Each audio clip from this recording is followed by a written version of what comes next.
안녕하세요. 사연 읽어주는 남녀입니다. 오늘도 와주셔서 감사드리며 오늘의 여성 사연자분 사연은 제가 소개해드리도록 하겠습니다. 많은 청취 부탁드리며 오늘의 사연 시작하겠습니다. 고등학교, 대학교 때 제 별명은 내내 새놀이였습니다. 세상에서 노는 것이 제일 좋아를 입에 달고 살다 보니 친구들이 어이 새놀, 어이 새놀 이렇게 부르는 게 별명으로 굳어진 거죠. 그리고 저는 이 별명이 참 좋습니다. 어차피 인생 뭐 있나요? 나 즐겁고 그로 인해 주변 사람 즐겁고 서로서로 즐거우면 되는 거 아니에요? 재미있게 살려면 돈이 필요하고 그래서 일을 하는 거지만 저는 일도 즐거운 거 아니면 좀 고민을 깊게 하는 편입니다.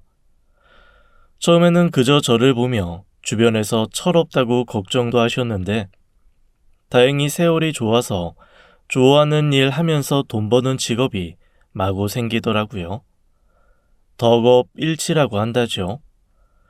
무언가에 몰두해서 덕질하는 것이 곧 업이 되어 돈벌이가 되는 거 말입니다. 제가 이거저거 체험하고 그 리뷰를 글로 남기는 것을 즐겨요.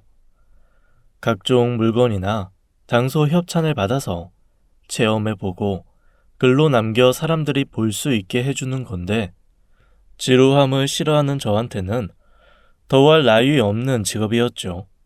그리고 이 일을 통해 35이라는 나이에 3살 어린 귀엽고 사랑스러운 남자를 만나 결혼을 할 수 있었습니다.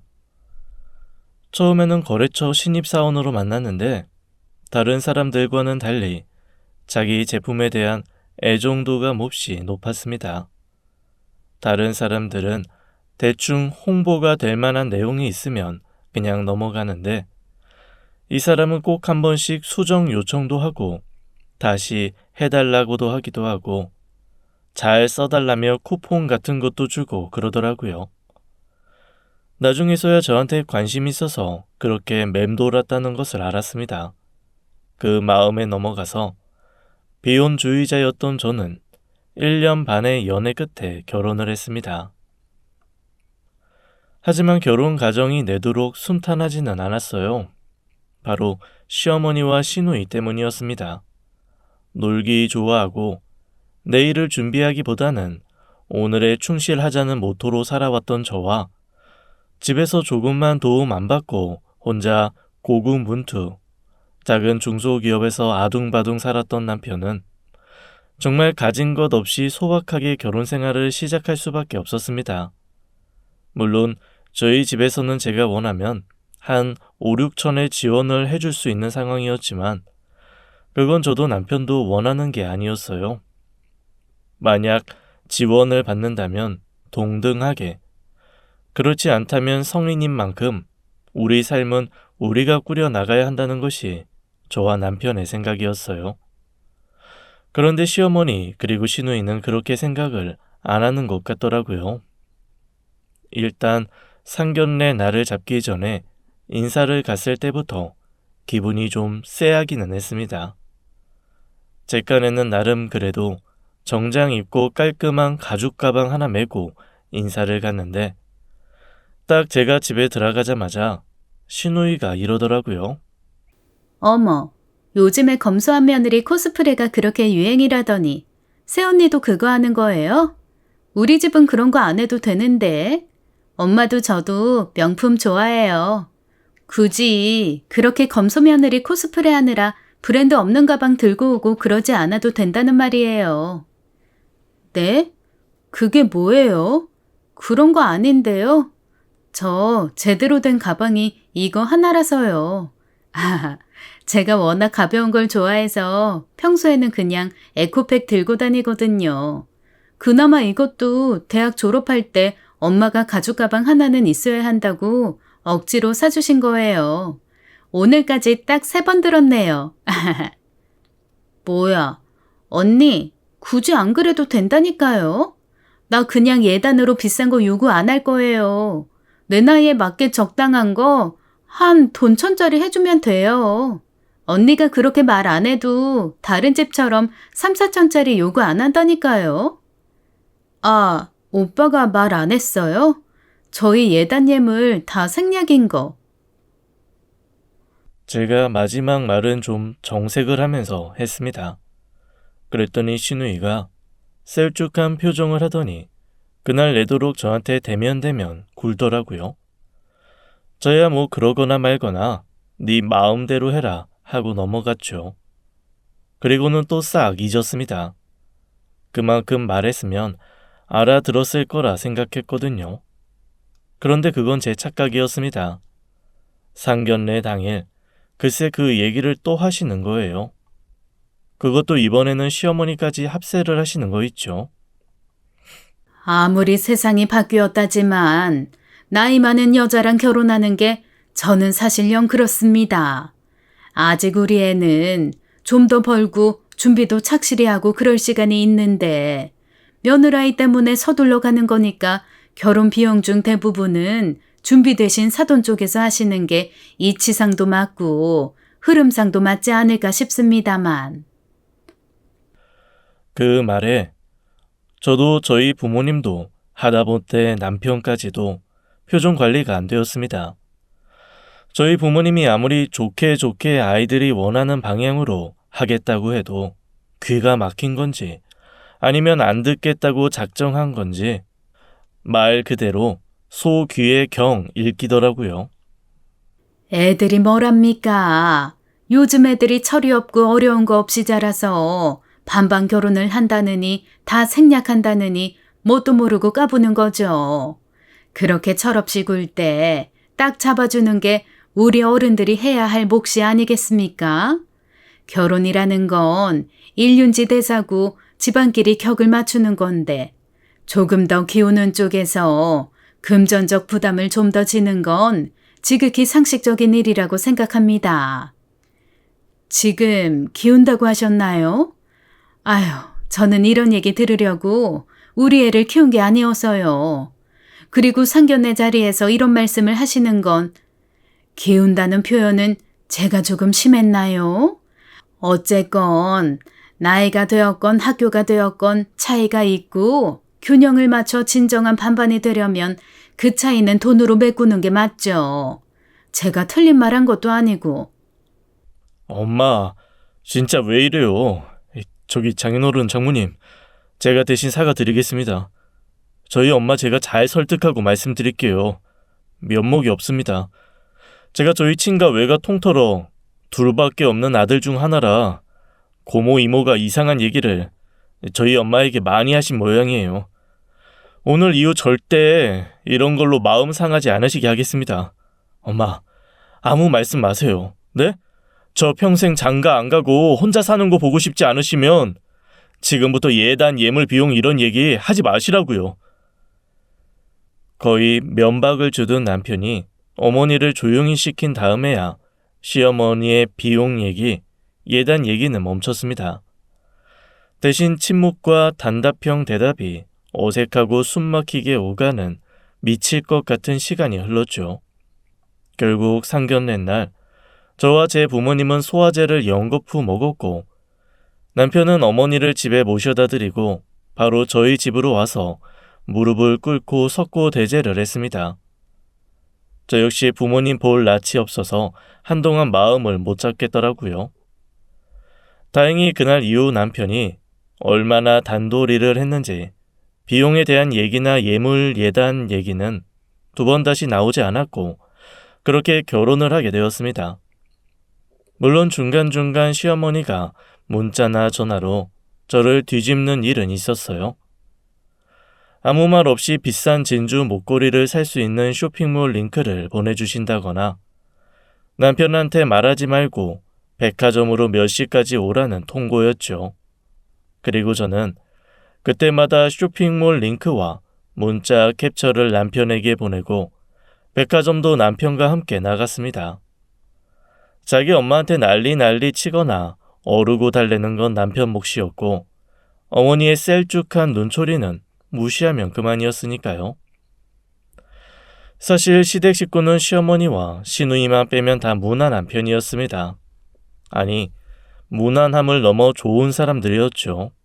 특히 남편의 형인 씨 아주버님은 오히려 남편보다 훨씬 더 저랑 꿍짝이 잘 맞아서 결혼 전에도 가끔 형님까지 넷이 만나면 서로 커플이 바뀌었다는 농담을 할 정도였습니다. 양쪽 집 7명의 자식을 통틀어 저희 시댁에만 아들 둘이 있고 나머지는 다 딸이거든요. 그러다 보니 며느리라고는 저와 형님뿐이어서 사실 형님을 만나기 전에는 좀 걱정을 했습니다. 먼저 결혼한 친구들이 저한테 겁 아닌 겁을 줬거든요. 야, 결혼해보니까 시누이보다 더 힘든 게 형님이야. 아니, 그깟 시집살이 뭐라고 며느리들끼리 뭉쳐서 대항해도 모자랄 판에 그렇게 서로 경쟁하고 견제를 하고 아주 난리다 난리. 나도 얼마 전에 우리 형님 때문에 이혼위기 겪었잖아. 아니 글쎄, 나 얼마 전에 분양받아서 이사했잖아. 처음에 결혼할 때 우리 시댁에서 나 어떤 집 해줬는지 너희 알지? 1년 전에 첫째 결혼할 땐 30평대 아파트 해주고 1년 뒤에 우리 결혼할 땐 돈 없다고 30년 된 빌라 싸줬잖냐. 그때는 아무 말도 안 터니 이번에 빌라 재개발 승인 나서 우리 그거 팔고 50평대 아파트 분양받아서 이사하니까 아주 난리 온 집안을 다 뒤집더라고. 아니, 결혼하고 10년이나 지나서 각자 재산 불린 걸로 뭘 그럴 일이 있다고. 그게 웃긴다는 거야. 형제 간에 차별해서 애초에 그런 집을 우리 사주고 자기네는 먹고 떨어져라 식으로 아파트 꼴랑 30평대 해줬다고 하는데 기도 안 막히더라. 그런데 이런 집 너무 많아. 오죽하면 미운 건 시누이, 징글맞은 건 형님이라잖아. 그런 소리를 들으니 저 역시 걱정이 안 되는 건 아니었어요. 하지만 몇 번 형님을 만나면서 그런 걱정이 싹 사라지고 오히려 형님이랑 빨리 가족이 되고 싶다는 마음마저 들 정도로 저희 형님은 여러모로 멋진 사람이었습니다. 1년에 10번이 넘는 제사를 회사 일하면서도 다 치러내고 5살, 6살 연년생 자매도 영재반에 들어갈 정도로 공부를 잘 하더라고요. 게다가 아이들이 어찌나 예의 바르고 예쁜지 피 안 섞인 조카인데도 물고 빨고 하고 싶을 정도로 사랑스러웠습니다. 결혼한 지 10년 정도 된 부부가 다 그렇듯 시 아주버님과는 조금 대면대면해 보였지만 살림 똑 부러지고 어른 공경 입댈 것 없고 회사에서도 팀장으로 승승장구하는 롤모델 같은 사람이었어요. 그래서 결혼 전에 제 요청으로 몇 번 따로 밖에서 만난 적도 있습니다. 형님이랑 친하게 지내고 싶었거든요. 저는요, 언니 있는 게 평생 소원이었는데 형님이 저보다 한 살이라도 많으셔서 얼마나 좋은지 몰라요. 저희랑 제가 연상이 연하 커플이라 형님도 연하면 참 족보 꼬이겠다 싶었거든요. 저 아직은 언니라고 불러도 돼요? 결혼하면 바로 그날부터 형님이라고 부를게요. 쭉 언니라고 불러도 돼. 호칭이 뭐 중요한가? 그런데 동서는, 아니, 자기는 왜 결혼을 하려고 해? 지금 하는 일 충분히 즐겁고 재밌어 하는 것 같고 들어보니 친정에서 결혼 닭달도 안 하시는 것 같던데. 저요? 그냥 저 사람이 좋아서요. 뭐 좋다고 다 결혼하는 건 아니지만 그래도 같은 집 살면서 앞으로 미래 같이 걷고 싶은 마음이 있으니까 결혼하는 거죠 뭐. 형님은 왜 하셨어요? 왜 그런 걸 물어보세요? 난 어렸지 뭐. 그냥 사귀면 결혼은 당연한 것처럼 생각했어. 굳이 그러지 않아도 된다는 걸 너무 늦게 알았거든. 결혼이 그냥 좋아하는 사람이랑 사는 것 그 이상이더라고. 그 사람의 자란 환경, 자라면서 받은 상처의 흔적, 그리고 그로 인해 얽힌 그 사람 가족과의 온갖 히스토리까지 내가 감정 쓰레기통처럼 받아주고 겪어내고 이해해줘야 하는 거. 그게 결혼이더라. 에이, 언니, 결혼 앞둔 사람 앞에서 너무 부정적이신 거 아니에요? 저 겁주려고 그러시는 거죠? 그건 아니야. 다만 이혼녀보다는 파혼녀가 나으니까 진짜 마지막까지 잘 생각하라고. 인생 선배가 주는 얘기. 사실 그때는 형님이 왜 맥주 한 컵을 앞에 두고 그런 얘기를 처연하게 하시는지 몰랐습니다. 하지만 그 이유를 결혼 후 2달 뒤에 알게 되었죠. 사실 그 2달 동안 저는 형님에게 몹시 서운해 있었어요. 아니, 결혼식 당일에는 몰랐는데 나중에 결혼식 사진을 보니까 가족 사진에 형님이 없는 거예요. 너무 놀래서 사진 보자마자 형님한테 전화를 해서 여쭤봤더니 화장실이 너무 급해서 화장실 가느라 사진을 못 찍었다 하시더라고요. 아니, 아무리 화장실이 급해도 그렇지 사진도 못 찍을 정도인가 싶어 서운함이 깊었는데 그 이유를 2달 뒤에 알게 된 겁니다. 형님이 아이들의 양육권까지 싹 가지고 가는 조건으로 이혼을 선언했더라고요. 부부 사이의 일을 다 알 수는 없지만 아주버님은 순순히 재산 분할해주고 이혼을 하셨고요. 형님으로서는 이혼을 결심한 마당에 제 결혼 사진에 흔적을 남기는 게 미연하셨던 거죠. 2번의 이혼 소식을 듣고 저는 놀라서 형님에게 전화를 했습니다. 둘이 얘기한 지는 1년도 넘었어. 동서 결혼 얘기 나오면서 좀 미뤘던 것 뿐이야. 아니다. 이젠 동서도 아니고 형님도 아니지 뭐. 그냥 아는 언니 동생이지. 그래서 말인데 아는 언니가 동생한테 마지막 충고 하나 할게. 다 필요 없고 시어머니랑 시누이 이 2사람만 조심해. 시아버지는 병풍이야. 하지만 그 2사람은 어떤 경우에도 경계 늦추지 마. 알았지? 형님은 그렇게 신신당부를 끝으로 저희 집에서 완전히 연을 끊어버리셨어요. 아이들도 할머니와 고모 만나고 싶어 하지 않아 한다며 시아주버니만 따로 밖에서 아이들을 보는 것 같더라고요. 희한했던 건 분명 시어머니와 시누이 성격에 형님이 그런 식으로 이혼을 하고 나갔으면 입만 열면 형님 욕을 귀가 따갑게 해야 정상인데 입을 꼭 다물고 있다는 거였어요. 그리고 남편을 통해 들으니 시아주버님도 이혼을 기점으로 자기 어머니 여동생과 거의 연을 끊다시피 싸우고 들여다보지 않고 있는 것 같더라고요. 아니, 그러니까 2분이 이혼한 이유가 그러면 시어머니랑 아가씨 때문인 거야? 모르겠어. 형도 나한테 말을 안 해줘. 나도 궁금하기도 하고 형한테 뭐라고 알아야 위로를 하니까 몇 번 술 먹으면서 물어봤는데 형이 계속 자기가 나쁜 놈이고 바보 천지 등신이라고 자책만 하고 애들 보고 싶다고 사진 보면서 울기만 하더라. 보면 형수랑 애들은 따로 집 얻어서 형수 친정 근처에서 사는 것 같은데 일주일에 한 번은 형수가 형한테 반찬도 해주고 그러긴 하나 봐. 2사람 문제로 헤어진 것 같지는 않는데 모르겠어. 남편의 얘기를 들으면서 저 역시 어렴풋하게 형님이 마지막으로 해줬던 시어머니와 시누이를 조심하라는 게 어쩌면 그 둘의 이혼 사유였을 수도 있겠다 짐작만 할 뿐이었어요. 남편에게 말은 안 했지만 저 역시 형님의 말을 되새기며 시어머니와 시누이가 연관된 일이면 정신 똑바로 차리고 조심하기로 시작했습니다. 제대로 뒤통수 맞지 않으려면 늘 긴장해야 한다고 생각했거든요. 그리고 그 시기는 생각보다 일찍 왔습니다. 제가 결혼하고 4달째 되었을 때의 일이에요. 저희 친정 부모님이 동갑 4개인데 저희 엄마가 쌍둥이거든요. 이모 부부도 동갑 4개라서 4분이 완전 친한 친구처럼 지내십니다.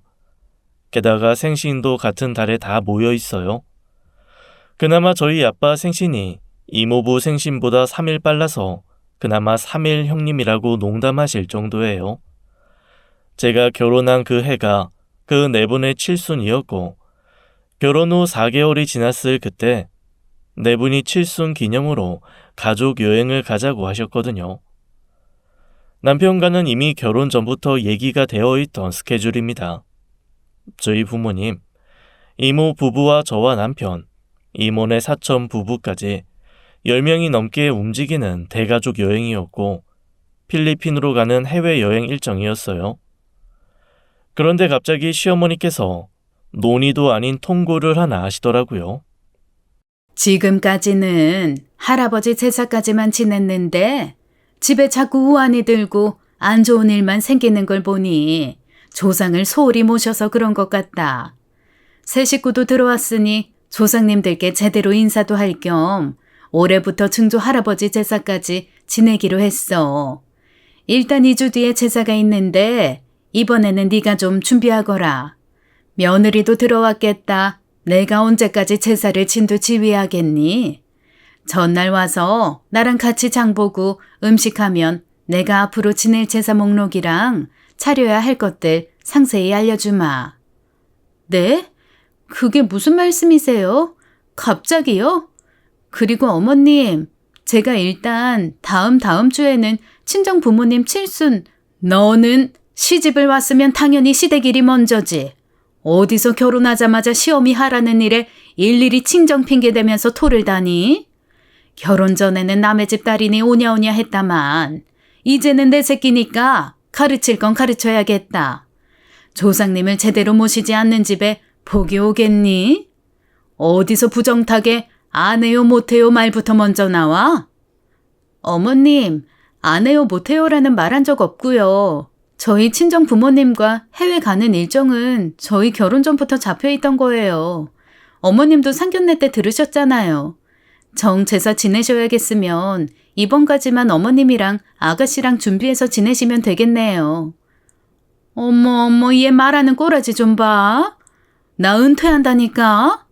그리고 네 시누이는 시집 가면 시집 사람인데 왜 제사에 참여를 하니? 너 진짜로 제사 안 지낼 거야? 네, 아직 아가씨 시집 안 갔잖아요. 그러니까 어머니 자식이고 아직은 이 집 사람이죠. 그리고 어머니 정확하게 말하면 저 아직 혼인신고 전이에요.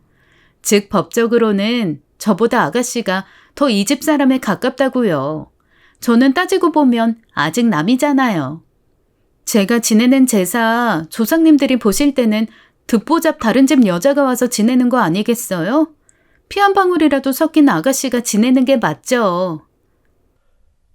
그러자 시어머니는 기야만 듯 아무 말도 않고 씩씩거리며 숨만 내쉬고 옆에서 스피커폰으로 듣고 있었던 시누이가 버럭버럭 화를 내는 게 들리더라고요. 거봐 엄마. 고분고분 안 할 거라고 했잖아. 이게 뭐야 대체. 아이씨 짜증나. 차라리 살살 꼬셔서 면세점에서 뭐라도 사오라고 하는 게 낫다고 내가 그랬어 안 그랬어? 하여간 큰 올케도 그렇게 드자비하다가 망해먹더니 작은 올케도 딱 그 꼴나게 생겼어. 아우 짜증나. 시누이가 패악질을 부리는 소리에 시어머니는 말을 허둥지둥 마무리하고 전화를 끊었습니다. 저는 마지막 쐐기를 받기 위해 시어머니에게 문자 한 통을 넣었죠. 어머님, 저는 비어있는 형님 자리 채울 생각이 없어요. 형님은 제사 꼬박꼬박 잘 챙기는 분이었지만 저는 제 일이 더 중요하고 둘째 아들이라 제사에서 한 발짝 떨어져 있었기에 결혼 결심을 한 것도 있습니다. 도울 수 있는 건 돕겠지만 전적으로 맡으라고 하시면 그냥 며느리 자리 저도 사표 낼게요. 이 문자는 제가 남편에게도 똑같이 공유하겠습니다. 사실 며느리 입장에서는 좀 건방지게 군 건 사실이었어요. 하지만 이혼하고 나가신 형님 충고도 생각나고 처음부터 강하게 한번 쐐기를 박지 않으면 계속 괴로울 것 같아서 조금 세게 나간 것도 없잖아 있었어요. 남편도 나중에 전해 듣고 잘했다고 해주었고요. 그리고 그날 이후 정말 놀랍게도 제사 얘기는 쑥 들어갔고 한동안 시어머니 전화도 없었습니다. 물론 그게 3달을 넘지는 못했지만요. 발단은 김장이었습니다. 사실 남편이 결혼 전에 저한테 귀뜸을 한번 해준 게 있어요. 우리 엄마가 사실 요리 솜씨가 그닥 좋지는 않아. 뭐랄까, 아무리 해도 요리 센스가 발전하는 분이 아니더라고. 그래서 돌아가신 할머니한테 진짜 엄청 구박받으셨거든. 그나마 맨날 혼나고 구박받으면서 국찌개 반찬 이런 건 솜씨가 좀 느셨는데 김치는 사람이 먹을 수 있는 수준이 아니야. 그래서 할머니 살아생전에는 할머니가 김장을 진두지휘하셨는데 돌아가시고는 내도록 사먹어. 집 김치처럼 담궈서 파시는 분 하나 알아두고 그래서 아마 다른 집처럼 김장한다고 모이고 그런 일은 없을 거야. 그런 말을 들어서 저는 아예 김장은 생각도 안 하고 있었어요. 어머님이 저희 먹을 김치까지 사주실 리가 없으니 저도 친정에서 갖다 먹거나 그냥 입맛에 맞는 김치를 사서 먹을 생각은 하고 있었죠. 사실 저도 남편도 각자의 회사 구내식당이 워낙 잘 되어 있어서 삼시세끼를 다 구내식당서 먹고 주말에는 외식을 하거나 배달 아니면 친정에서 가져온 것들을 데워 먹거든요. 그래서 솔직히 김치가 별로 필요는 없었습니다.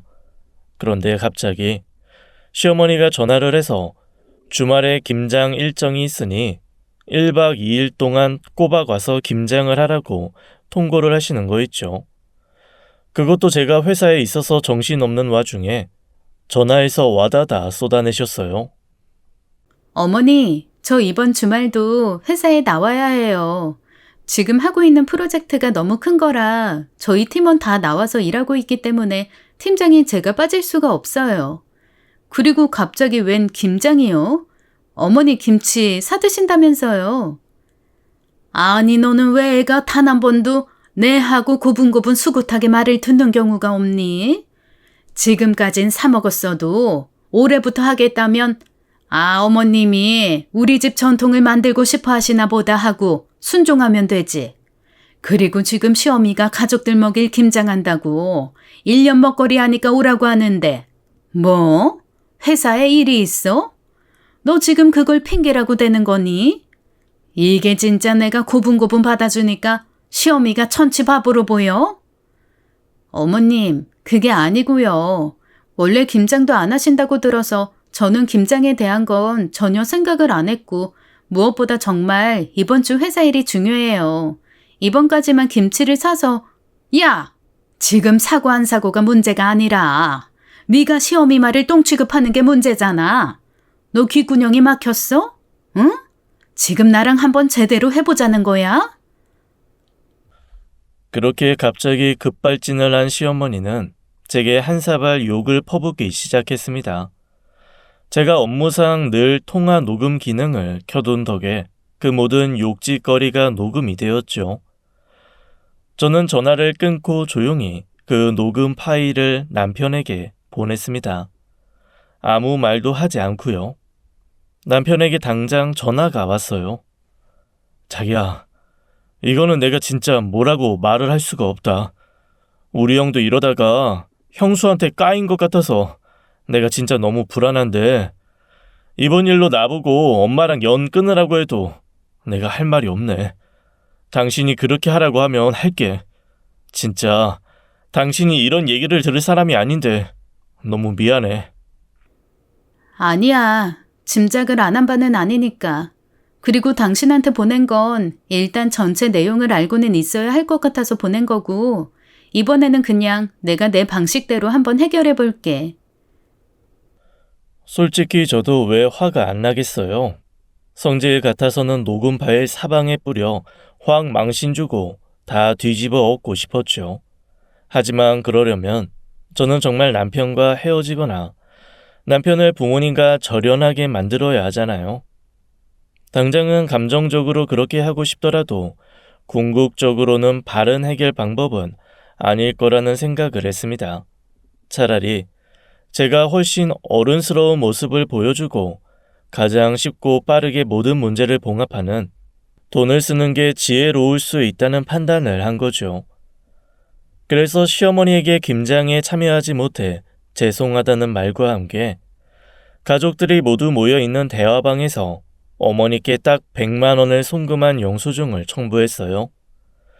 어머님이 김장을 한다고 오라셨는데 부득불 회사의 중요한 프로젝트가 겹쳐 못 가서 죄송하다는 아주 야들야들한 사과문도 함께요. 그러자 시누이와 시아버지가 각각 댓글들을 다는데 그게 얼마나 웃겼는데요. 시누이는 갑자기 웬 김장? 저거면 김치 사고도 반은 남겠는데 엄마 나 용돈 줘 라고 댓글을 달고 시아버지는 황당하다는 얼굴 표정의 이모티콘 하나 남기셨더라고요. 거기다 대고 남편은 우리 마누라 짱이라는 한마디와 함께 하트를 가득 남기고요. 결국 시어머니도 모든 식구들이 다 한마디씩 한 후에 거의 2시간 이상 지나서 딱 한마디 그래 라고 남기셨더라고요. 엄청 빈정이 상하신 게 분명했지만 모두 앞에서 사실을 알리고 싶지는 않으셨던 거죠. 만약 시어머니의 목적이 정말로 모두가 함께 모여 전통을 누리며 하는 김장이라는 그 행사 자체였다면 저한테 그 돈을 돌려주면서 김장하는 날 무슨 일이 있어도 오라 하셨겠죠. 하지만 애시당초 목적이 저를 들들 볶기 위한 것이었으니 자존심은 조금 상했지만 돈도 100만 원 생겼겠다. 더 들써봐야 어머님이 폭발한 거 들키기나 하겠다 싶으니 입 다물고 조용히 계시더라고요. 결정적으로 2주 뒤 어머님은 당연히 김장은 안 하셨고 김치도 식구들이 거의 안 먹는다며 평소 주문하던 양보다 훨씬 적게 주문하셨다고 하더라고요. 남편과 함께 친정에서 김치 받아오는 길에 남편이 민망해하면서 전해준 얘기였어요. 사실 김치 얘기보다 더 충격적인 건 그 다음에 이어진 충격 발표였지만요. 글쎄 시누이가 결혼을 한다고 하더라고요. 그것도 속도 위반이라 뱃속에 아이가 있어서 다 생략하고 바로 2달 뒤에 식을 올린다는 거 있죠. 사실 시누이 성질의 남자를 만난다는 것도 신기했지만 그 성질 머리로 엄마가 된다는 것이 더 신기했습니다. 평소에도 손 하나 까딱하지 않던 시누이는 임신을 하고 결혼을 앞둔 다음부터 더 공주 짓을 하느라 시어머니가 아주 골수가 빠진다고 하더라고요. 중간중간 시누이 결혼 준비에 저를 참여시키려고 전화도 하시고 불쑥불쑥 과한 걸 요구하기도 하셨지만 그때마다 또 저는 모르쇠로 눈치 없는 사람이냐 넘기곤 했습니다. 특히 오빠가 시누이 결혼하는데 가전을 싹 넣어주라는 데는 정말 2손 2발 다 들게 기함을 했죠. 아니 사람들이 볼 때 얼마나 감탄하겠니? 우애 좋은 남매라고. 이제 나랑 네 아버지랑 바랄 게 뭐 있겠어. 형제자매 우애 있게 서로 사랑하며 사는 모습 보는 게 부모로서는 가장 큰 기쁨인데 동생이 임신해서 시집 가는데 냉장고, 세탁기, 텔레비전 세트로 좀 해주고 그러면 얼마나 오빠가 통 커 보이고 좋니? 너희가 그 정도 돈이 없는 것도 아니고. 어머님, 돈이야 뭐 끌어모으면 나오기야 하겠죠. 그리고 카드 할부로 사도 사려면 사고요. 하지만 저희는 그렇게 해줄 여력도 마음도 없고요.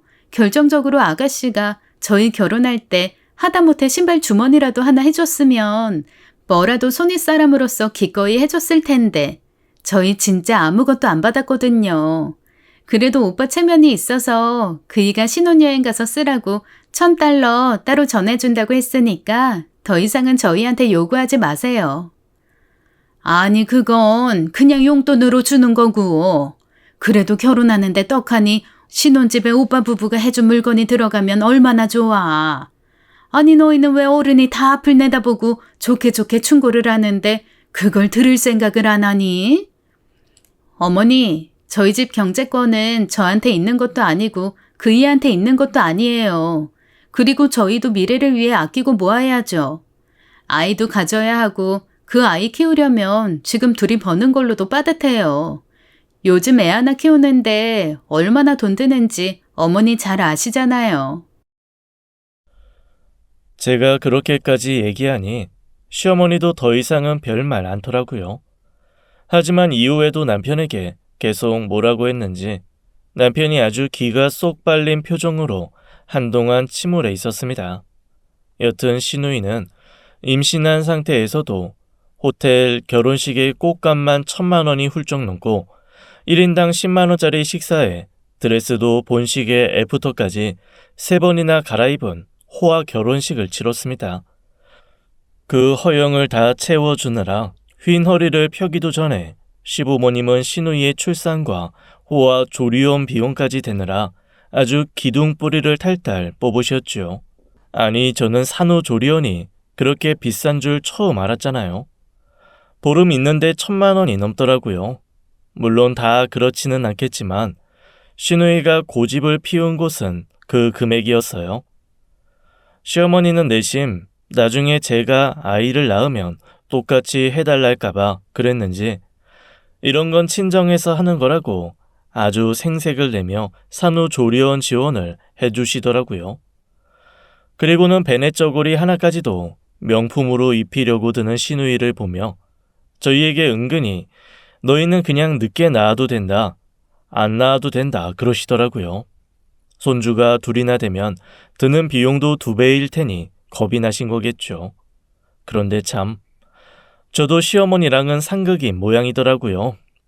그렇게 임신 늦게 해도 된다고 하는 말을 듣자마자 바로 아이가 생겼으니 말이에요. 그것도 시누이랑 똑같은 딸이었습니다. 시누이 딸은 입덧도 엄청 심하게 시키고 등에 센서가 있는 아이라 손도 많이 타서 시누이 손목은 물론 시어머니 손목까지 너덜너덜하게 할 정도로 까다롭게 안겨만 있는 아이였어요. 결국 일하는 분과 아이 같이 봐주는 분, 2분이나 쓰고 그 돈 일부도 시어머니가 내주더라고요. 그러면서도 내내 저 들으라는 듯 이런 건 다 친정에서 지원하는 거라고 하시는데 솔직히 제 친정에서는 2배 이상이 든다고 해도 해주시긴 할 거거든요. 한마디로 저랑 친정은 굳이 비교하고 경쟁할 마음도 없는데 어머님 혼자 자꾸 비교하고 경쟁하고 그러시는 게 웃기더라고요. 다행히 제 아이는 순하고 무던한 아이인지 입덧도 없고 배 뭉침도 없고 10달을 아무 사고 없이 뱃속에 잘 버텨주었습니다. 게다가 초산인데도 딱 3시간 진통하고 쑥 나와서 나오면서도 제가 순간 무슨 생각을 한 줄 아세요? 뭐야, 낳은 거야? 나 진짜 애 낳은 거야? 아니, 뭐가 이렇게 간단해? 고생하면서 낳는 엄마들에게는 정말 미안한 얘기지만 정말 힘 한번 쑥 줬는데 뭐가 훅 빠져나가는 느낌이 들며 응애하는 울음소리가 들리더라고요. 오죽하면 의사 선생님도 막 웃으시면서 저한테 한 100번쯤 아이 낳은 포스라고 하셨다니까요. 진통도 오래 안 하고 자연분만을 해서인지 저는 회복도 빨랐습니다. 게다가 성격이 여기저기 다니고 활발한 편이라 산후조리원 보름은 생각만 해도 끔찍하더라고요. 남편이 고급스러운 곳에는 못 있어도 어지간한 곳은 자기가 해줄 수 있다고 설득했지만 거절하고 병원에서 태어난 후 바로 친정으로 갔습니다. 사실 저희 엄마가 전직 소아과 간호사여서 저는 그 누구보다 엄마가 더 프로페셔널하고 의지가 되거든요. 그런데 그걸 가지고 또 시어머니가 저한테 아주 한 소리 하시더라고요. 아니, 산후조리원 그거 기껏해야 돈 쳐나는 거. 그 돈 아끼려고 집으로 오라고 하시디? 아이고, 우리 손녀 불쌍해서 어쩌나. 산후조리원에서 온갖 케어 다 받고 나와도 모자랄 판에. 아주 태어나자마자 집구석이네. 어머님, 저희 엄마가 산후조리원 선생님 10명보다 더 경험이 많으세요. 집이 더 위생적으로 안전하고 음식도 맛있고요. 그러니 걱정 안 하셔도 돼요. 정 그렇게 손녀가 고급스러운 조리원 생활 못하는 게 안타까우시면 어머님이 출산 선물로 한 일주일만 해주세요. 뭐? 내가 왜? 그런 건 친정에서 하는 거야. 계속 제가 친정에서 조리하는 걸 비꼬시던 시어머니는 말 한마디 더 했다가는 자기가 돈 내서 시중 들어야 할 것 같으니 얼른 말을 바꾸고 입을 다무시더라고요. 덕분에 저는 시끄러운 시어머니 소리 안 듣고 너무나 행복하고 편안하게 정말 손 하나 까딱 않고 친정에서 몸조리를 아주 잘했습니다. 맛있는 친정 엄마 밥에 신랑은 저 산후조리하는 한 달 동안 글쎄 7kg가 쪘다니까요. 한 달 뒤 저희 부부의 본격적인 육아가 시작되었습니다. 저는 출산을 하면서 프리랜서 블로거로 전향을 해서 집에서 일을 하게 되었고 남편은 육아 휴직을 쓰기로 했어요. 아이가 어릴 때 부모와의 유대 관계를 끈끈이 만드는 게 중요하다는 게 저희 부부의 생각이었거든요. 그렇게 셋만 있으면 더할 나위 없이 행복했어요. 문제는 아이를 데리고 시댁에 갔을 때 생겼습니다. 1년 조금 안 되는 텀으로 손녀가 둘이 생긴 시어머니에게 쉰후 이후의 아이와 저희 아이는 아주 명백한 차별점이 있었습니다. 일단 저희 아이를 너무 맹목적으로 미워하시더라고요. 제가 너무 놀란 게 아직 돌도 안 된 아이, 뭐가 그렇게 밉다고 세모 눈을 하고 보면서 이러시는 거 있죠. 아이고 저거 지 엄마 닮아서 아주 말도 더럽게 안 듣게 생겼네. 그래, 너도 부모 속 좀 썩여봐라. 부모 말이라고는 귓등으로도 안 듣는 거 딱 지엄이만큼만 해봐 아주. 사실 처음에 그 말을 듣고는 너무 기가 막혀서 그만 제가 응대할 순간도 놓쳤습니다. 사람이 너무 황당하면 어이가 없어서 할 말을 잃잖아요. 나중에 남편이 다가와 표정이 왜 그러냐고 했을 때 비로소 정신이 들어서 어머님께 따졌습니다. 어머님, 그게 무슨 말씀이세요? 아니, 아직 돌도 안 된 아기한테 예쁘다 사랑스럽다 말만 해도 모자란데 얘는 어머니 손녀 아니에요? 어머니 아들이 낳은 딸이에요. 아니 어쩜 손녀한테 그런 막말을 하세요? 너는 내가 하는 말이면 다 막말이니? 아니 봐라. 내 아들 닮은 구석은 하나도 없이 너만 빼다 박았는데 내가 정이 가니? 솔직히 난 유전자 검사 그거 해봐야 한다고 본다. 제가 내 손녀인지 아닌지 누가 알겠니? 그 말에 어이가 없었던 건 저뿐만이 아니었습니다. 평소 저를 달래고 제가 보지 않는 곳에서 어머니께 차분히 말하던 남편도 이번에는 버럭하더라고요. 자기 엄마에게 쓸데없는 소리 할 거면 보지 말자고 일가를 날리고 바로 저와 아이를 데리고 밖으로 나왔거든요. 시아버님께서 대신 사과한다는 전화도 오고 아버님이 나중에 집으로 찾아도 오셨지만 시어머니는 사과조차 없었습니다. 그렇게 몇 달 침묵의 시간이 흘렀죠. 가족이라는 건 그게 참 곤욕스럽더라고요. 정말 보기 싫은데 마음이 가라앉기도 전에 한 번씩 다 같이 얼굴을 봐야 하는 행사가 찾아오는 것 말입니다. 저 역시 사과도 못 받고 여전히 씩씩거리고 있는데 다 같이 모여야 하는 시아버지 생신이 오고 말았습니다. 사실 서로 연락을 잘 하지 않았던 동안에도 저는 은근히 시어머니와 시누이 때문에 스트레스를 받았습니다. 솔직히 남자들은 브랜드나 제품을 잘 모르잖아요. 남편이 한 번씩 저 두고 혼자 시댁에 갔다 올 때가 있었는데 그때마다 그래도 애 갖다 주라고 어머니랑 시누이가 챙겨놨다며 들고 오는 게 있더라고요. 그런데 그게 참 차라리 안 받으면 신경도 안 거슬릴 텐데 받아서 더 열받는 것들이었어요. 저도 아이 키우는데 그게 어디서 나온 건지 출처를 모르겠어요. 기저귀 한 박스 사면 사은품으로 주는 싸구려 쭉쭉이, 분유 사면 끼워주는 비닐 가방, 증정이라고 떡하니 찍힌 소재 불분명한 우유병. 남편은 그런 걸 잘 모르니 그래도 갖고 올 때마다 마치 공 물어온 강아지처럼 저한테 그러더라고요. 그래도 엄마랑 동생이랑 말이랑 행동은 친절하게 못해도 마음은 안 그런가 봐. 이렇게 꼭 챙겨놨다가 갖다 주라고 하더라. 저기, 당신 아직 마음 덜 풀리고 좀 그렇겠지만 한 번씩 고맙다고 인사도 해주고 그래. 뭐 내가 이런 말할 염치는 없지만. 그래 알았어. 이거 가방은 딱 기저귀 가방 하면 좋겠다. 그치? 사실 몇 번은 그냥 좋은 게 좋은 거지 싶어서 넘어갔어요. 그런데 유통기한이 지난 병 이유식, 계열수도 맞지 않는 기저귀 이런 것을 가지고 오는 걸 보니 한마디 해야겠다 싶더라고요. 그동안 남편이 가져왔던 것들을 제가 일부러 버리지 않고 모아뒀거든요. 그걸 다 꺼내놓고 남편을 앉혀서 차근차근 얘기를 했습니다. 여보, 사실 내가 지금까지 말을 안 한 게 있는데 당신이 여태 가져온 거 거의 다 버려야 하는 쓰레기야. 자, 이거 봐. 사은품 찍혀 있지? 이건 하물며 개월수도 안 맞고 이건 유통기한도 지났어. 이런 거 주는 거야. 그래서 말인데 나 솔직히 고맙다는 인사 하고 싶지 않아. 그리고 당신도 그냥 안 받아왔으면 좋겠어. 제 말을 듣는 남편의 표정은 제가 한 번도 보지 못한 얼굴이 돼 있었습니다. 이 남자한테 이렇게까지 싸늘하고 무서운 표정이 있었던가 싶을 정도로 차가운 얼굴이 되더라고요. 남편은 아무 말도 없이 제가 앞에 쌓아둔 물건을 싹 들고 나가서 버리고 들어왔어요. 그리고는 아이를 한참 꼭 끌어안고 있더라고요. 그 마음이 뭔지 알 것 같아서 저도 차마 말을 걸지 못했고요.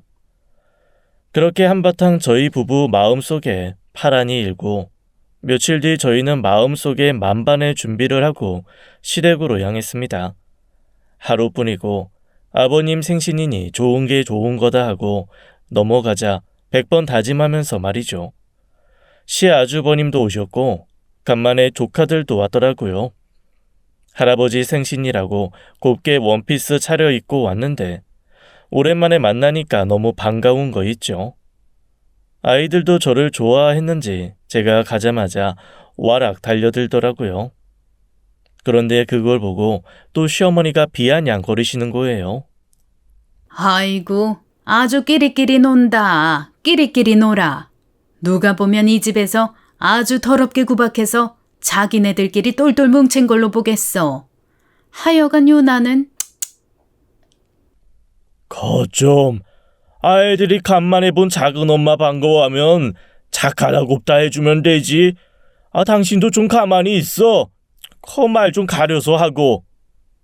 아니 왜 당신은 자꾸 나만 가지고 그래요? 내가 뭐 못할 말 했어요? 내 입 가지고 내 의견 말도 못하면 그게 입이에요? 그냥 주둥이지.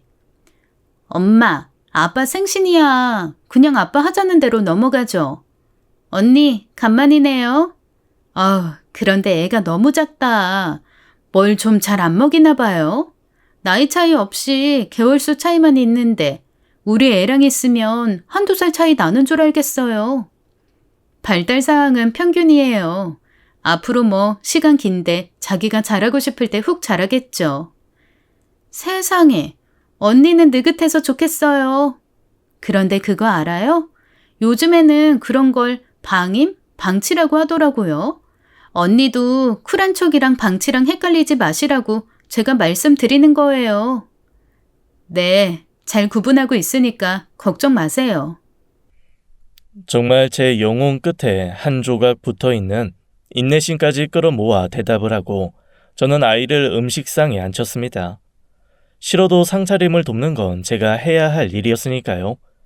시어머니는 너무나 자연스럽게 부엌을 비우고 쓱 나가시고 저는 재료만 가득한 부엌을 보며 한숨을 쉬었죠. 한 3시간을 정신없이 이리 뛰고 저리 뛰면서 음식 준비를 했어요. 그동안 시어머니는 코빼기도 보이지 않고 시누이는 한두 번 왔다 갔다 하면서 배고픈데 아직이냐고 비아냥거리기만 하더라고요. 오히려 시아주버님과 남편이 한 번씩 와서 전 부치는 것도 도와주고 들통 옮기는 것도 도와주면서 일손이 되어 주었습니다. 그렇게 손에 물 마를 일 없이 정신없이 일하고 딱 음식을 내려던 찰나였어요. 정말 자지러지게 저희 아이가 우는 소리가 들리더라고요. 순간 뜨거운 거라도 되었나 싶어서 혼비백산 뛰어갔는데 상 앞에서 얌전히 촉감 놀이책을 뒤적이던 아이가 벌러덩 누워 울고 있는 게 아니겠어요? 그 와중에 시누이는 간신히 재운 자기 아이 깬다며 짜증을 버럭버럭 내고 시어머니는 우는 아이 달랠 생각도 않고 위아래로 훑어보며 혀를 차시더라고요. 아이고, 기집애 우는 소리 봐라. 아주 기가 드세도 이렇게 드실 수가 없네. 어머니, 애랑 계속 같이 있으셨죠? 애 왜 이래요? 난들 아니? 지 승질에 지가 벌러덩 누워서 울어 제끼는 걸 내가 어떻게 아니? 저는 얼른 아이를 안아 들었습니다. 그리고 혹 뒤로 넘어지며 머리를 다치지는 않았나 싶어 구석구석 아이를 살피기 시작했어요. 그런데 아이의 머리나 다른 곳은 멀쩡했는데 정말 의외의 곳에서 의외의 흔적이 발견되었습니다. 아이 허벅지 안쪽에 아주 빨갛게 선명한 손톱 자국이 있는 거예요. 눈을 씻고 다시 봐도 반달 모양 선명한 손톱 자국이었습니다. 아이 우는 소리에 잠시 베란다에서 자기 형이랑 대화를 하던 남편도 뛰어 들어오고 자기 아이 깬다고 신경질 내던 시누이 빼고는 모두 아이 주변으로 몰린 상황이었죠. 그리고 모두들 아이 허벅지에 있는 자국을 보게 되었어요. 이게 무슨 자국이야? 이거 무슨 자국이야? 이거 혹시 손톱 자국이야? 자국은 무슨? 지가 긁다가 상처 낸 거겠지. 아닌데. 이건 긁은 자국 아닌 것 같은데. 저희 아이가 치마를 입고 안쪽에 레이스 달린 짧은 호박 바지를 입고 있었거든요.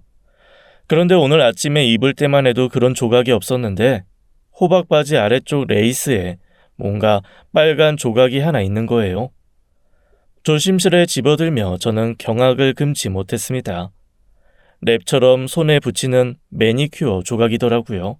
그리고 그 매니큐어는 다름 아닌 시어머니 손에 붙어 있던 거고요. 저는 그 조각을 들고 조용히 시어머니에게 내밀었습니다. 어머님, 왜 아이 허벅지 꼬집은 손톱 자국 옆에 어머님 매니큐어 조각이 있을까요? 뭐? 얘가 아주 생사람을 잡네. 그게 어디 내 매니큐어니? 아주 얘가 사람을...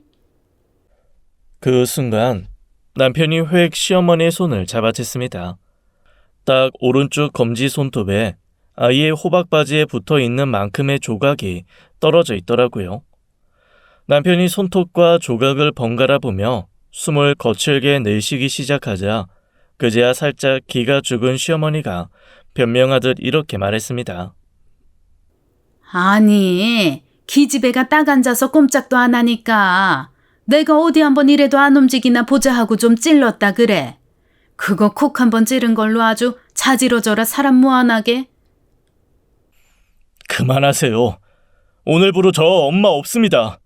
저 버려지는 쓰레기 주셔도 그거 다 아까워서 그래도 마음은 있어서 주시는 거려니 받고 마음에서 다스렸어요.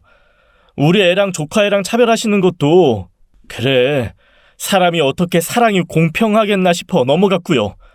그런데 꼬집어요? 애를? 이제 돌도 안 된 아이를? 간신히 혼자 앉는 아이를? 엄마가 그러고도 사람이에요? 나 오늘부터 엄마 없어요. 다시는 나랑 이 사람 내 아이 볼 생각 말아요. 저는 남편이 그렇게까지 화를 낼 수 있는 사람이라는 걸 처음 알았어요. 그리고 남편은 저와 아이를 데리고 집을 나왔습니다. 시아주버님도 조카 아이들을 챙겨 부랴부랴 저희를 쫓아 나오셨고 시아버지 역시 신발도 짝짝이로 꿰신고 뛰어나오셨죠. 아버님, 생신인데 너무 죄송해요. 아니다.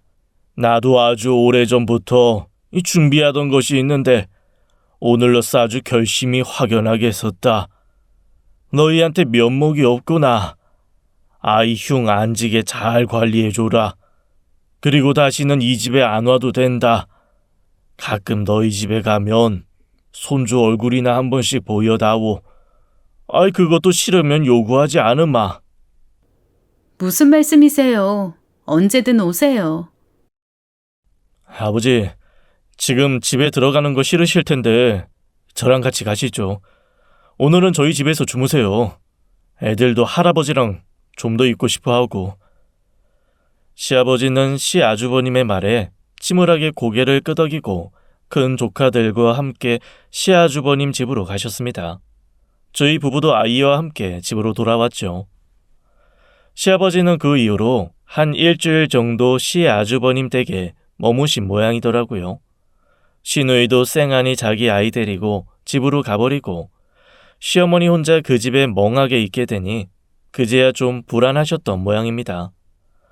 저희한테 개인적으로도 연락을 하시고 가족들이 다 모여있는 대화방에도 계속 중언부언 변명 같은 말을 늘어놓으며 끝에 쓱 갖다 붙이듯 그래 미안하다 이러고 마시는 거 있죠. 하지만 남편은 그런 시어머니를 용서할 생각이 없는 듯 했습니다. 쭉 올라온 걸 읽어보더니 가타부타 말없이 단체 대화방을 나가버리더라고요. 저한테도 그냥 나오라고 말하더라고요. 그리고 그 즈음 저는 이혼한 형님의 연락을 받았습니다. 짐작은 했지만 형님과 아주버님의 이혼 사유는 시어머니였더라고요. 부부 사이는 여전히 적당히 애증이 남아있는데 시어머니 때문에 생긴 골을 건드리면 지금도 소름 끼치게 싫어서 재결합은 꿈도 꾸지 않고 있다고 했어요. 참 이상하지? 애들 아빠로 만나면 지금도 좋아. 그런데 시어머니에게서 날 완전히 보호해주지 못했던 남편. 그 남자로 딱 인식되는 순간 너무 끔찍하게 싫어지는 거야. 그러니 어쩌겠어. 그냥 이렇게 불가근 불가원으로 살아야지. 동서도 그냥 이참에 의절해. 서방님, 많이 화나셨지? 네. 저 사람이 저보다 연하라 저한테 화내는 모습을 보인 적이 없어서 몰랐는데 진짜 한번 화나니까 너무 무섭네요. 저 요즘 눈치 엄청 보고 있어요. 원래 꾹 참았던 사람이 결심하면 더 무서워. 우리 아버님도 그래. 시어머니가 갯돈 사기 쳤던 거, 땅 몰래 팔아 치웠던 거, 집담보로 대출받아서 시누이 돈 빌려줬던 거 다 차곡차곡 기록해 놓으셨다가 이번에 이혼 소송하신대. 들었어? 아니요? 아니 어떻게 형님은 이혼하신 분이 저보다 소식을 더 잘 아세요? 애들 아빠랑 아버님 지금 같이 사시잖아. 두 부자가 아주 곰고 곪은 상처 다 털어놓으면서 동병상련 하고 있나 봐. 애들 때문에 어쨌거나 애들 아빠랑 얘기는 자주 하니까. 그참에 들었지 뭐. 아버님은 나한테도 짜는 분이라 얼마 전에 좋아하시는 수구레탕 한번 해서 갖다 드렸어. 나한테도 미안하다고 붙들고 한참 우시더라. 몰랐어요. 아버님도 많이 힘드셨을 줄은. 옆에서 제일 힘드셨지 뭐. 여튼 시어머니 옆에는 이제 신우 하나 남는 건데 그 성질에 자기 엄마 돈 없고 끈떨어진 연되면 들여다보기나 할까 모르겠다. 그러게요. 안 그래도 얼마 전에 남편이 해외 발령 날지도 모른다고 설레발 있는 대로 치던데 시어머니는 은근히 같이 따라갈 생각도 하시는 것 같고. 아이고, 그 부부가 얼마나 이기적인데. 시어머니가 돈 싸들고 가서 자기 돈으로 살림해주고 아이 다 키워준다고 해도 데리고 갈까 말까 할 텐데 그런 것도 아닌데 데리고 갈 사람들이 아니야. 두고 봐. 형님의 예언은 적중했어요. 처음에는 덥고 어색해서 싫다고 하던 심해부의 인도 발령을 시누이가 아이까지 데리고 낼름 쫓아가버렸거든요. 가서 아예 정착할 마음을 먹은 듯 한국에 다시 안 올 거라는 말과 함께 말입니다. 자세하게는 모르겠지만 심해부가 그 나라에 아주 이민을 가서 자리 잡을 마음도 먹고 간 듯 하더라고요. 그리고 시아버지는 10여 년을 넘게 모은 증거를 토대로 이혼을 진행하셨습니다. 시골에 마당 있는 집 사서 여유롭게 혼자 노년을 즐기겠다고 선언하시고 이혼 완료된 후 훌훌 정말로 오토바이 한 대 사서 시골로 이사를 가셨어요. 덕분에 저희 아이와 시아주버님 아이들은 마음껏 뛰어놀 마당이 생겨서 너무 좋다고들 했죠. 시어머니는 그 어디에서도 환영받지 못하는 외톨이가 되었습니다. 마지막까지도 시누이에게 희망을 걸었다가 아주 대차게 버림받았더라고요. 그나마 시어머니가 가지고 있었던 게 시집 올 때부터 절대 내놓지 않았던 친정에서 물려준 땅 2,000평이었는데 아마 시누이가 그거 팔아서 투자 이민에 보태면 같이 데리고 갈 것처럼 얘기했던 모양이에요. 어디에도 기댈 곳 없던 시어머니가 그 땅을 낼름 팔아서 시누이에게 줬고 시누이는 자기가 자리 잡고 연락할 테니 그때까지 기다리라는 말과 함께 떠난 거죠. 시어머니 앞으로는 반지하 새빵 하나 얻어주고 말입니다. 그런데 시누이가 연락을 할 리가 없잖아요. 한 달 6개월, 1년이 지나도 시누이 연락은 없고 전화를 하면 거기 통신 사정이 안 좋아서 안 들린다고 받자마자 끊거나 아예 받지 않는 날이 많아지니 시어머니도 그제야 깨달은 거죠. 딸이 자기를 버린 것을 말입니다. 아들들은 이미 어머니에게 정이 떨어진 지 오래고 그렇다고 손녀들이 할머니를 좋아하냐 그것도 아니고 한마디로 어머니는 그 어디에서도 환영받지 못하는 쓸쓸하고 고집스러운 늙은이가 되었습니다. 하지만 저랑 남편 그리고 시아주버님까지 그 누구도 시어머니가 불쌍하다는 생각은 들지 않았어요.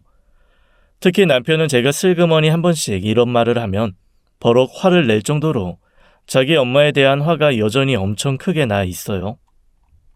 그래도 부모님 돌아가시면 다 후회인데 어머님한테 적당한 시기에 연락 한번 드려봐. 이거 보고도 그런 말이 나와? 난 못해. 그러면서 남편은 아이의 허벅지를 제게 보여주곤 합니다. 어머님이 꼬집으신 자리가 아직도 흉터가 남아있어요. 그게 단순히 손톱 자국이 아니라 완전히 찍힌 것처럼 반달 자국이 바늘처럼 남아서 안 없어지더라고요. 남편은 아이 목욕시킬 때마다 그걸 보고 여전히 분노하고 있습니다. 저 역시도 흉을 볼 때마다 화가 치밀어 오르는 것 마찬가지지만요. 아마 저희 부부가 시어머님을 다시 만나거나 얘기라도 나누는 시기는 아직 좀 먼 듯합니다. 아이 몸에 새겨진 흉터가 사라지면 모를까 여전히 화가 사그라들지는 않으니까요. 여튼 그렇게 맹목적으로 시누이만 바라보던 어머님은 요즘 완전 끈떨어진 연이 되어 몹시 외롭게 살고 계시답니다. 자업자득이죠 뭐. 본인이 저지른 일을 반성이라도 하시면 다행일 텐데 그거조차 제 욕심이겠죠. 지금까지 사연 읽어주는 남녀였습니다.